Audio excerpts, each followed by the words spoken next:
Isang magandang araw po sa inyong lahat, sa ating mga tagapakinig.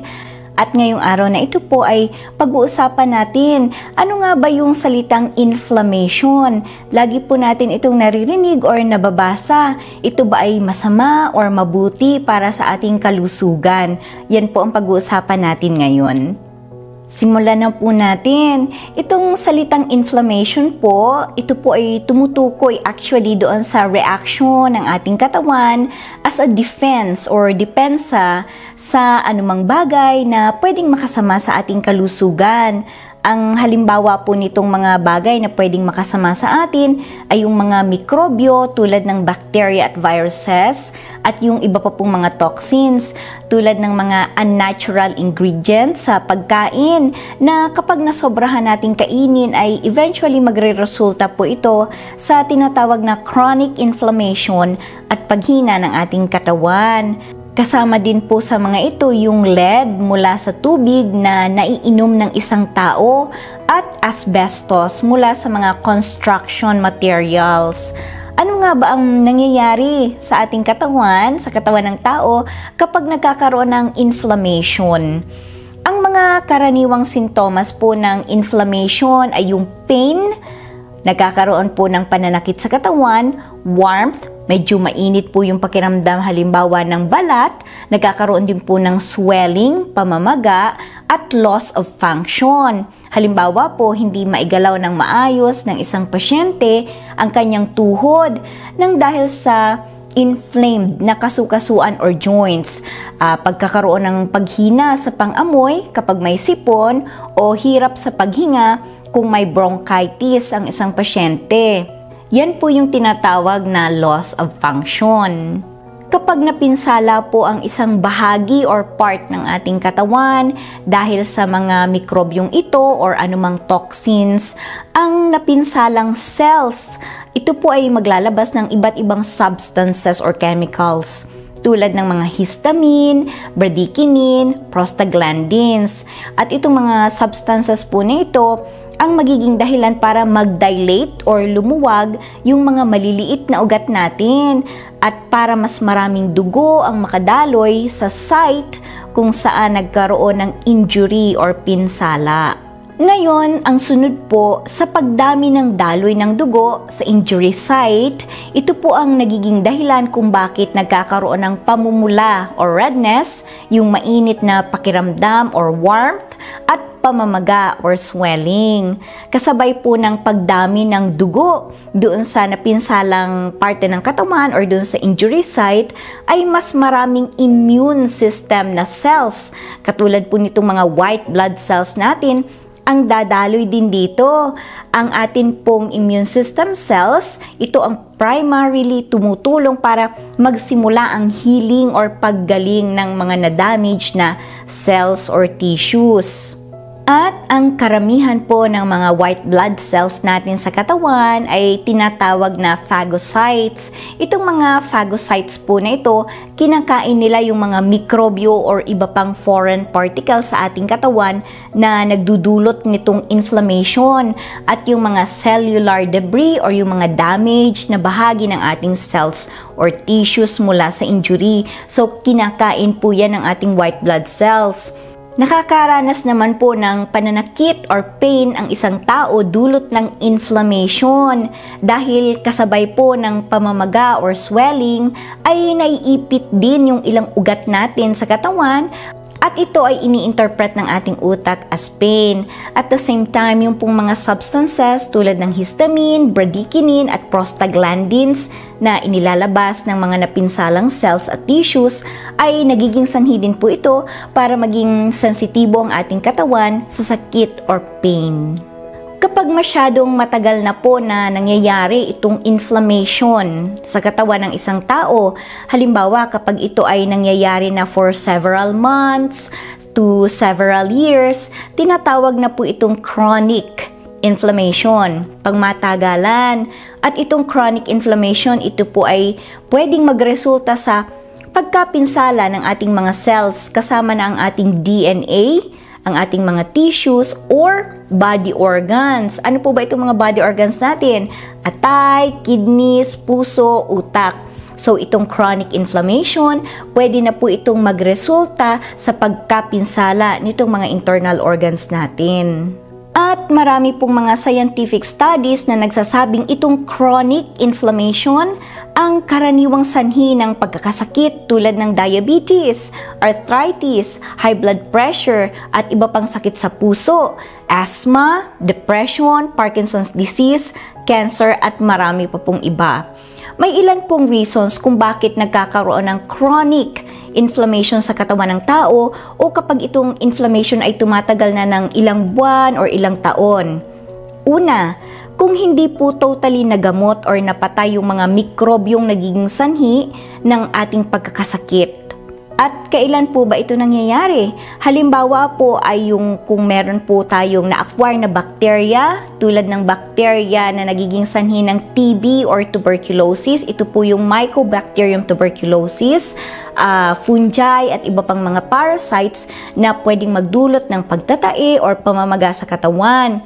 Kaya't mahalaga po na kung kayo ay maresetahan ng inyong doktor ng mga antibiotics, napakahalaga po na ito ay inumin nyo ng wasto at kumpleto ayon sa instructions ng inyong doktor at huwag po kalimutang bumalik sa naitakdang follow-up appointment para makasigurado na yung mga mikrobyo ay mapapatay talaga ng ating katawan dahil kung hindi, ito po ay pwedeng magresulta sa chronic inflammation. Ang ikalawa pong posibleng dahilan ng chronic inflammation ay kung patuloy po tayong nakakalanghap ng mga foreign materials na hindi po kayang tunawin or i-eliminate ng ating immune system. Halimbawa po, kung long-term or pangmatagalan na nakakalanghap ng mga silica dust mula sa buhangin, lupa, concrete, quartz, artificial na mga bato, granite at iba pang mineral. Kaya po at risk dito sa chronic inflammation, yung mga kababayan natin na nagtatrabaho sa mga minahan at doon po sa mga pagawaan ng mga bato tulad ng granite at quartz at sa mga nagtatrabaho po sa crushing plants. Ang ikatlo pong posibleng dahilan ng chronic inflammation na makakapinsala sa ating katawan ay yung tinatawag na autoimmune disorders tulad po ng rheumatoid arthritis at systemic lupus erythematosus or yung SLE, kung saan ito pong mga autoimmune disorders inaatake po ng sarili nating immune system ang ating katawan. At number 4, yun pong tinatawag na oxidative stress. Kapag po nagkaroon ng imbalance sa ating antioxidant at free radicals sa ating katawan, ito pong mga free radicals, ito po ang nakaka-damage ng ating mga DNA. Kaya mahalaga po na kumain tayo ng sapat na prutas at gulay kasi ito po yung mga main sources ng antioxidants. Tandaan din po natin na ang mga toxins na pwedeng maging sanhi ng inflammation ay hindi lamang po ito matatagpuan sa mga heavy metals or pollution sa ating kapiligiran. Ang mga sangkap or substances na palagian po nating inilalagay or ipinapasok sa loob ng ating katawan ay pwede ring maging toxin na magre-resulta sa inflammation. Ang 50 karaniwang mga pagkain nagiging sanhi ng inflammation ay ang mga sumusunod. Una, yung mga processed na pagkain, ibig sabihin po hindi po ito natural. At very popular po dito yung kumakain ng mga hot dogs, mga lunch meats na nasa can or nasa delata at yun pong mga cured meats. Mas dumadami po ang nakukonsumo ng mga tao sa ngayon ng mga processed na pagkain. Primarily dahil sa bukod na ito ay mas masarap, pero dahil sa mas madaming unnatural flavorings ang inilalagay dito, ay kalimitan pong mas affordable ang mga ito para sa maraming tao, pero masama naman po ito sa katawan. Ang ikalawa pong pwedeng sanhi ng inflammation sa katawan na group ng pagkain ay yung mga tinatawag na refined grains tulad ng mga white loaf, yung pong mga tinapay natin, white rice na talagang staple food po nating mga Pilipino, pasta like spaghetti, lasagna, fettuccine at mga cereals. Dito po sa Amerika ay ang mga cereals ay kalimitang kinakain ng mga bata at mga teenagers sa agahan kasi mabilis po itong i-prepare. Itong mga refined sources po ng carbohydrates ay na-processed na at karamihan po sa kanila ay kukunti na lang yung sustansya at fiber kasi po natanggal na ito during sa pag-process ng mga pagkain ito. Ang sobrang pagkain din po ng mga refined carbohydrates o yung mga refined grains, ito po ay associated sa pagkakasakit sa puso at pagkakaroon ng diabetes. Ang ikatlo po na pwedeng sanhin ng chronic inflammation ng mga pagkain ay yung mga snacks natin tulad ng mga chips, cookies, crackers at mga pastries. Ito pong mga soft drinks at sodas at mga matatamis or sweetened na inumin, ito po ay pwede ring mag-cause ng chronic inflammation. At yun pong mga pinirito or fried na pagkain. Kaya mas makakabuti po kung ilalaga na lang natin like sinigang ang ating mga isda or karne at kung afford po natin, pwede po tayong gumamit ng air fryer. Kami po dito sa bahay ay talagang like 80 to 90% ay gumagamit ng air fryer kahit po sa kamote, sa beef, sa isda para less oil, less cooking oil yung nagagamit natin at ipinapasok natin sa ating katawan. Ito din pong mga nabanggit nating pagkain ay kalimitang common din po sa kanila yung sobrang daming asukal at saturated o kaya po ay trans fats. At itong saturated at trans fats po ay nakakapagpataas ng LDL at nakakapagpababa naman po ng HDL. Itong LDL, ito po yung kalimitang tinagurian na bad cholesterol. At ang HDL, ito po yung tinagurian or kalimitan yung mababasa na good cholesterol. So, yan pong mga saturated fats and trans fats, papataasin po niya ng LDL habang papababain naman po nito ang HDL. At ang saturated fats po ay ito yung mga taba na nakukuha natin kalimitan mula sa mga hayop or mula sa red meat at mga dairy products tulad ng gatas.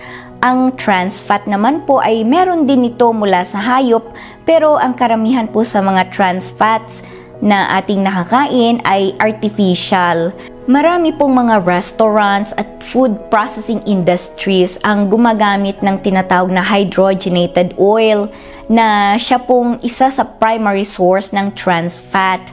Ito pong hydrogenated vegetable oil, sinasamahan po ng hydrogen, yung oil, at ito ay nagiging solid sa room temperature. Kung masama ang hydrogenated oil, bakit nga ba ito ginagamit ng mga restaurants at iba pang food manufacturing na kumpanya? Ang sagot po dyan ay ang hydrogenated oil po kasi ay mura at nakakatulong po ito para mas ma-preserve at maging mas maganda ang texture ng mga pagkain. So, hindi po kaagad-agad mapapanis yung processed food kapag ginamitan ito ng hydrogenated vegetable oil. Kalimitan din po ginagamit ang hydrogenated oil sa mga pagkaing niluluto doon sa deep fryers tulad ng fried chicken at french fries. Dahil hindi po ito mangangailangan na laging papalitan ng oil, kaya mas nakakatipid po yung mga business owners sa oil kapag hindi nila laging pinapalitan. Pero masama naman po ito sa katawan ng tao. Mataas din po sa trans fat yung mga cakes, cookies, margarines at iba pang commercially prepared na pagkain. Itong mga pagkaing nabanggit po natin ay nagiging sanhi ng inflammation in a way na mas paparamihin po ng mga ito yung mga destructive bacteria o yung mga bacteria na pwedeng magdulot ng pagkakasakit o maging sanhi para hindi maabsorb at magamit ng ating katawan yung mga sustansya na nakukuha natin sa ating pagkain.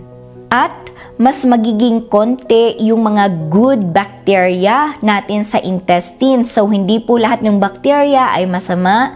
Meron din po tayong mga tinatawag na good bacteria na tumutulong para maabsorb natin yung mga vitamins and minerals sa ating pagkain. Tandaan po natin na paboritong kainin ng ating mga good bacteria sa ating intestines, yung fiber or mga hibla, mula dito sa prutas at gulay na usually ay loaded din po sa nutrients at mayaman din sa fiber. Kaya pagdami po ng bad bacteria sa ating gut, mas mataas ang chance na makaranas ng inflammation ang ating katawan. Kung nagustuhan niyo po itong aming video at nais niyo pa pong makapanood pa ng iba pang Tagalog health videos, paki-like lang po at mag-subscribe dito sa aming channel, dito po sa Tagalog Health Talks. Muli po, ako po si Nurse Diane at salamat po sa inyong panonood.